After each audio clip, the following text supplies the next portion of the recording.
कि मेरा नाम अभिनेत्री उर्मिला सुरेश राठौर सनावर है और सहारनपुर की रहने वाली हूँ और मुंबई में रहती हूँ। स्टार प्लस, जी टीवी, कलर्स और बड़े-बड़े जो चैनल्स हैं उसमें मैं काम कर चुकी।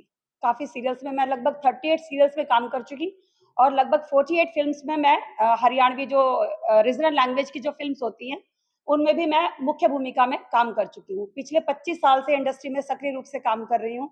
नेशनल अवार्ड ले चुकी हूँ, दूरदर्शन से ग्रेड एक्ट्रेस हूँ, एनएसडीएन हूँ और श्रीराम सेंटर रेपेट्री एक्ट्रेस रही हूँ। ये मेरा छोटा-सा परिचय है और भारतीय जनता पार्टी में सक्रिय रूप से काम कर रही हूँ। तो चंद्रशेखर रावण आज संविधान की बात करते हैं, महिलाओं की हक की बात करते हैं, महिलाओं की बात करते हैं संविधान की संसद में खड़े होके, लेकिन आज जब खुद की उनकी अपनी व्यक्तिगत उस पे एक वार हुआ है, तो आज वो सिरे से नकार रहे हैं। सर्वप्रथम तो मैं चंद्रशेखर भाई से, आप मीडिया बंधु के से कहना चाहूंगी कि सबसे पहले तो वो अपनी सांसदी से इस्तीफा दे। सबसे पहले अपनी सांसदी से इस्तीफा दे, इस मैटर से क्लीन चिट ले, देन उसके बाद उपचुनाव करें। क्योंकि ये जो रायता चंद्रशेखर भाई का, चंद्रू का जो फैल रहा है, बहुत ज्यादा फैल रहा है, पूरे देश में फैल रहा है। और इस तरह से क्या हो रहा है कि जो एक महिला का जो शोषण हो रहा है, मानसिक उत्पीड़न हो रहा है, ये भीम आर्मी करने में नंबर 1 है और कहीं ना कहीं आपत्तिजनक टिप्पणियां कर रही हैं। जो भीम आर्मी के लोग हैं, चंद्रशेखर के जो समर्थक हैं, आपत्तिजनक टिप्पणियां कर रहे हैं। जो महिलाओं के सम्मान की बात करते हैं, वो महिलाओं का किस तरह से अनादर कर रहे हैं, तो वो बर्दाश्त के काबिल नहीं होगा। आप सब उत्तराखंड के हैं। अगर हरक सिंह रावत जी की, माननीय मंत्री जी की अगर हम बात लें, तो हरक सिंह रावत जी के ऊपर एक बलात्कार का आरोप लगा था। शायद आप भली भांति उससे ज्ञात होंगे। लेकिन उन्होंने उससे क्लीन चिट लेने के लिए पहले इस्तीफा दिया, फिर क्लीन चिट ली, फिर दोबारा से उन्होंने चुनाव लड़ा, जहां तक मुझे पता है। तो इसी तरह से मैं भी कहती हूँ कि चंद्रशेखर भाई को भी पहले इस्तीफा देना चाहिए अपनी नगीना लोकसभा से और उसके बाद इससे क्लीन चिट लेना चाहिए। दूसरी बात, चंद्रशेखर भाई ये कहते हैं हर चीज, जब भी कोई कहीं जाते हैं तो अपनी जाने की सबसे पहले सूचना सोशल मीडिया पे हर चीज का वो बखान करते हैं कि आज मैं वहां जा रहा हूँ या आज उसके यहाँ घड़ियालू आंसू रोने के लिए जा रहा हूँ, तो सबसे पहले हर चीज को सोशल मीडिया पे डालते हैं।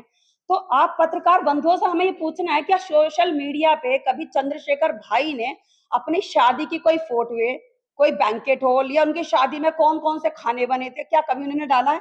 आप ये कहते हैं सब लोग कि चंद्रशेखर तो ऑलरेडी शादीशुदा है, लेकिन उनकी शादी की बात किसी को नहीं पता था। जब उनकी शादी की बात, यही मैं दलित समाज से हूँ, हम लोगों को नहीं पता था, तो एक स्विट्जरलैंड में बैठी हुई लड़की डॉक्टर रोहिणी को कैसे पता होगा? आप समझ सकते हैं? तो हमारा कहने का मतलब ये है कि ये जो महिलाओं का शोषण कर रहे हैं, मानसिक उत्पीड़न कर रहे हैं, कि ये इसके साथ न्याय करें। मतलब अगर न्याय नहीं करेंगे तो कहीं न कहीं मैं तो वो इनकी गीदड़ धमकियों से डरने वाली नहीं हूँ। जो कहते हैं ना कि कुत्ते भौंकते हैं और शेरनी अपना रास्ता चलती है। तो ये जो भौंक रहे हैं सोशल मीडिया पे हमारे खिलाफ, डॉक्टर रोहिणी के खिलाफ, और सम्मान की बात करते हैं, उन्होंने सबसे पहला मुकदमा डॉक्टर रोहिणी का मुंह बंद करने के लिए सबसे पहले डॉक्टर रोहिणी पे मुकदमा करा। जैसे उन्होंने सोशल मीडिया पे अपनी आवाज उठानी चाहिए। दूसरा मुकदमा उन्होंने हमारे ऊपर कर दिया अभी फतेहपुर से। तो उनका तो यही काम है कि महिलाओं के जहां हक की बात कर रहे हैं, तो वहां पर क्या कर रहे हैं, महिलाओं की आवाज दबाने की बात कर रहे हैं। और भीम आर्मी का जो आंदोलन था, अगर हम सब्बीरपुर कांड कहें, सब्बीरपुर कांड से आप सबके सब अच्छे से भली भांति ज्ञात होगा सबको, तो उसमें 54 घर जलकर राख हो गए थे।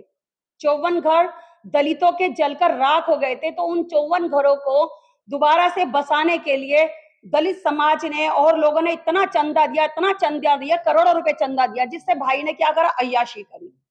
जहां फिर दो गर्लफ्रेंड का उसका मैटर पकड़ा गया और उनको वहां से गिरफ्तार किया गया हिमाचल प्रदेश से। तो और सब्बीरपुर में मैं अगर आपको एक बात बताऊं, एक सोनू नाम का व्यक्ति जिसकी 3 बच्चियां, और वो 17 महीने भाई के साथ जेल में रहा, चंद्रू के साथ, और उसकी कोई सुध नहीं ली। बेचारे के डांगर तक बिक के उसके जानवर बिक गए, लेकिन वो कैसे कैसे रोटी खाने को मोहताज हो गए। कोई उनका मुकदमा देवन लगा हुआ, कोई उनका मुकदमा सहारनपुर लगा हुआ। अब जो हमारे जो युवक हैं, जो हमारी युवा पीढ़ी है, उस समय सोचा समझा नहीं और उस समय वो आंदोलन में कूद पड़े, ठीक है। और उसके बाद इसका आगे का रिजल्ट क्या होगा, कोई नहीं सोचता कि आगे का रिजल्ट क्या होगा। और किस तरह से वो 100-100 रुपए देके वो तारीख अटेंड कर रहे हैं। जिन लोगों के पास खाने के लाले पड़ रहे हैं और वो तारीख अटेंड कर रहे हैं कोर्ट कचहरी में पढ़ने की उम्र में, और बात करते हैं कि मैं देश के दलितों का मसीहा हूं, उनका रक्षक हूं, मैं दलितों की आवाज उठाता हूं संसद के अंदर खड़ा होकर। तो मेरे ख्याल से जो भाई कर रहा है ना, ये बहुत चंद्रशेखर भाई बहुत ज्यादा गलत कर रहा है, महिलाओं की आवाज दबा रहा है। तो इससे कोई बेनिफिट नहीं होगा, कोई भी बेनिफिट। अभी मैंने अपनी बात रख दी, अगर आप कुछ पूछना चाहते हैं तो। चंद्रशेखर ने आपके ऊपर और रोहिणी के ऊपर क्या मुकदमा लिखाया है?